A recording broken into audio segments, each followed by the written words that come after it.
shit is this? Fucking disgusting. And I remember looking up at the sky, and I swear, like, I felt like I saw God. Nick, projectile spit it in my mouth. Why the red? Maybe Jesse will want to kiss me now. Deb cracks me up. She really cracks me up. And I think she's very funny. And then with her theories that she comes up with, it's just, oh my God. Anyway, hi there, it's Valerie again. Thanks for stopping by. If you're new to my channel, please don't forget to like, share, comment, and subscribe, and turn on the notification bell for when I upload new videos. In this episode, I'll be reviewing Love Island, Season 4, Episode 20. Um, it's I don't even know where to start. Between those God, those games, the one with the drinks, ugh, made me sick. Uh, I would need for everybody to have brushed their teeth, flossed their teeth, used mouthwash, maybe have a dental hygienist on standby because that's too much saliva from everybody, oh God. And I would need to be number one to pass the drink down. I don't know, I couldn't do that. Anyway, they played that game where they were passing down the drink, through, they're spitting into each other's mouths, and Jess, Jeff, and Chad were me. I couldn't do that. I would have just said, I'd rather you kick me out of the villa now because I'm not doing that. Anyway, so I'll review the Islanders, the original Islanders, and talk about the Casa Amors in relation to the Islanders, and we'll see how we go. Um, I'm pleasantly surprised by Jesse. Really, I am pleasantly surprised because I think in Casamo, given what happened when he initially came into the villa and the whole Valerie thing, I half expected him to try and do something with one of the Casamo girls. And I'm actually surprised that even though he spoke to Avery, it seems she's the only one he's spoken to. But whatever conversations he's having with her, he's letting her know that I'm with Deb, and that's where my heart lies. And so we can have conversations, but that's as far as it will go. And then for Deb, I think Deb is being played by Kyle. I think Kyle is playing Deb because he knows Deb. I think Kyle is using the same rule book that Chaz used on Serenity and that Kat used on Chaz, and now Kyle is using the same rule book on Deb because he is agreeing with everything she says. He's agreeing with her theory about the birds. He's coming up with his own theories about bees and stuff. And he's making out with her. He's doing everything she's wanted from Jesse. And I remember one of the girls mentioned that, oh, you at times you wish you had Jesse's body with Kyle's character, and that would be amazing. And so what he's doing is exactly what Chaz did, in the sense that he knew what Serenity was not happy about with Tyler, and he did everything to make it seem like he was the best alternative for her, even though Tyler had gone home. And this is why I feel Kyle is doing the same thing. He wants to stay in the villa. He's going to use her to get he's going to use Deb to get to stay in the villa. And then poor Jesse, I don't think he'll bring someone from Casamo. I really don't. I really don't. Unless maybe the producers are going to make him bring Avery, and then she can be eliminated at some point, or they might just end up sending him home. But then in the promo for tomorrow, there is Deb saying, things are too good to be true.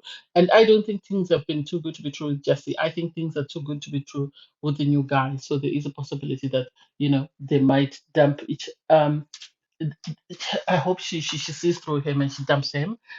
Um with Timmy is smart. I know he went to bed with Bella, and I think he's trying to stay neutral and not get himself in trouble with Zita, especially after how she kicked off after the Bria incident. So he's trying to be a good guy. I don't know how she'll feel about him having slept with Bella in the same bed when Zita slept outside with Deb. So that's going to be an interesting conversation. And also during the challenge, I think Timmy made it the most of it because he knew that was the only time he would get to make out with one of the girls without getting in trouble. And he really went for it and they won. Zita, on her part, she got to make up with one of the guys as well in the you know in the challenge that they played where they were making out and being asked to do certain things with people that they liked, either the tallest person or the shortest person and stuff like that. And Timmy realized that, oh my God, Zita was the girl with the biggest feet, and so she's the one who was going to kiss someone. Zita kissed Chad, and you could tell, I think there was a spark there because when Chad went to hold her, she sort of moved his hands away. And so I think she knows that there is the possibility that she could be tempted. So she's trying her best to make sure that that doesn't happen. We'll see how it goes. We'll see how it goes with with with I, with with Jared. Jared shared the bed with Phoebe, and because Jared is single, I would have expected us to see more of him, but we really didn't see anything of him because he was matched with Maddie, and Maddie went home. So I really didn't see him interact with any of the girls. Some of them are not memorable, so their names are difficult to remember. But I didn't see him have any conversations with any of the girls. I don't think we even saw clips of him sort of participating in the challenge. I don't remember that. I don't really remember. And then Chaz shared the bed with Gabby and he said, I'm trying to take things slow, blah blah blah. And it's like, please stop. You need to stop. You were complaining that Serenity wasn't reciprocating things and she was moving too slow for you. And suddenly you want to move too slow because you want to make sure that you're doing things the right way. Make it make sense. Make it make sense for me, please. And Kat, on her part, we didn't get to see her as well because I know she slept with Chad, but we didn't really see much of her. So it doesn't make sense to me why the people that are possibly single are not the ones that they're focusing on and they're actually focusing on the people in relationships. I don't know whether it's because they are hoping for the fallout when they have movie night or whatever they're hoping for. I don't know. And then um, Jeff, Jeff, Jeff. I love Jeff. Jeff shared a bed with Tiger Lily, and they made out. And I think the I was going to say this in my review yesterday. I hate the way Jeff is sexualized by people. How they say, "Oh, you'll have a great time with him in bed, and that's all it is." And it's like there is a person behind that, and I don't think if it was a female and the same thing was being said about them, the audience would just take it and just keep quiet. I think people would be up in arms with the network to say why. But it seems it's okay for people to sexualize Jeff and it and just leave it as it is. Um, I think Tiger Lily is a better fit for Jeff than actually Nadia. I think she's a better fit for him. She seems independent. She seems, she said in the morning when they woke up, they will look at each other and went, "What's up?" She doesn't seem like a clingy type of person, and I think she's someone who'd be able to match his energy. Um, they made out in bed. We didn't really see them talk, and I would really love for Jeff to find someone before they leave the villa. But then, Casa Amor, I don't know. Apart from Tiger Lily, I don't think there's anyone else. I think if he's going back, he needs to go back with Tiger Lily. I think he needs to go back with Tiger Lily. That's just my opinion. On her part, Nadia slept with Trey because she's been chasing after Trey, and then she complained that there was no spark. It's like, why did you take him to bed? You would have noticed that before you would have felt something at least before you took him to bed. Did you just take him to bed and just hope for the best or what? Anyway, then during the challenge, she had to make out with Nick, and she said, oh, she had flutters with Nick. So I think because they shared the same sort of ethnic background, I think those are some of the things that she was saying. Oh, he checks the same boxes. We're both Latina. We're both like this. We're both like that.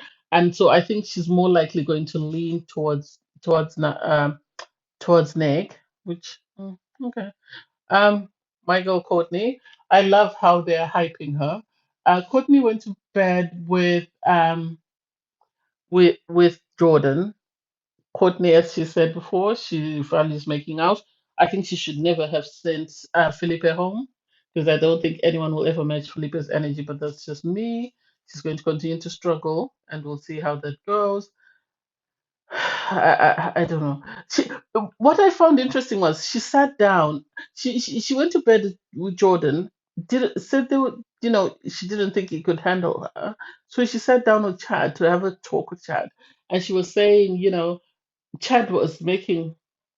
I know she has this sort of funny laugh, but the way he spoke about it, I think he should have censored himself or he shouldn't have said anything else. However, he was pleasantly surprised that, she does come up with some certain facts and ideas that you'd never think that she would bring up. And this is why I say people underestimate Courtney. I think she's more intelligent than she makes out. Um, and then Isaiah. I'm going to need someone to sit me down and tell me what's so fascinating about Isaiah. Really, I want to know what's the hype about Isaiah, because these girls are going crazy over Isaiah. We know Sydney was in a coupling with him initially, and then she then decided to chase Andy, got Andy, realized, oh my God, I want Isaiah, went back to Isaiah, and then Nadia came in with Kat, and they all had eyes for Isaiah. And when that didn't work out, Nadia tried to throw a fit. That didn't work out, and now we have girls in the villa in Casa Amor, Chase and Phoebe. They will not stop until they break him. I don't know whether the producers are trying to break Isaiah or what is going on there, but it's too much attention on him. He went to bed with Chase. She's a redhead. Um, he did kiss with her during the challenge, and he was like, "Oh my God, these women are trying to break me." And then Phoebe had the opportunity to pick someone, and she picked him, and she went all in. And they're going to break him. I think the guy in Casa Amor, in the hideaway in Casa Amor, in tomorrow's episode, in tonight, tomorrow's episode, I think he says Isaiah, and I think Phoebe's going to break him. And there's something strange about Phoebe, personally. Something is not right. Something she comes across as one of those very clingy girlfriends, one of those, crazy girlfriends that if you do anything, she'll come to your house and break everything. That's how I see her. And so I know the guys were thinking of bringing her back to the villa. They can bring her, but she's going to create, I think, it's going to be a battle royale if they bring her. Because between her and Sydney, I think it's going to be a nightmare because I don't think she'll back down like Nadia did. I think it's going to be an all-out war in that villa, and that villa is going to be uncomfortable until the islanders decide to vote one of them out or one of them walks out. But I don't see Phoebe walking out. I can foresee Sydney walking out because she won't be able to handle Phoebe. So Phoebe has made her intentions known. She went straight for Isaiah. Isaiah obviously said, "I'm in a coupling with Sydney." She's then gone round to try and sort of get Timmy on board, and Timmy, on his part, has tried to sort of say to her, "It is what it is. If that's what you want, go after it." And then the girls on their own, the Casa girls, have decided that they're going to break Isaiah, and they've nominated Phoebe to be the one to do that. And it's just like, why? What has this poor boy done? Why? Why can't you all just leave him? Uh, I think it was an okay episode. It wasn't really interesting. I think uh, for Casa Amor, I think it wasn't as interesting. It wasn't boring, but it wasn't an interesting episode. I don't know. I don't know what to say about it.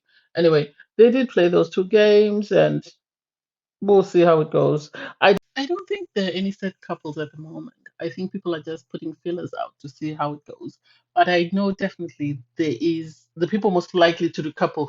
It's not negotiable. I think Courtney will have to recouple to stay in the show, and Jared will have to recouple to stay on.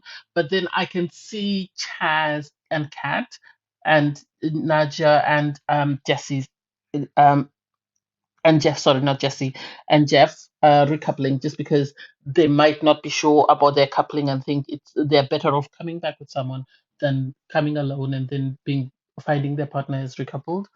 With Jesse, I don't see him recoupling, but Deb, I think she might consider it until something happens and then she realizes that no, she's better off with Jesse and will refuse to recouple with Kyle. So we'll see how that goes anyway. Thanks, guys, for watching. Please don't forget to like, share, comment, and subscribe. Bye, everyone.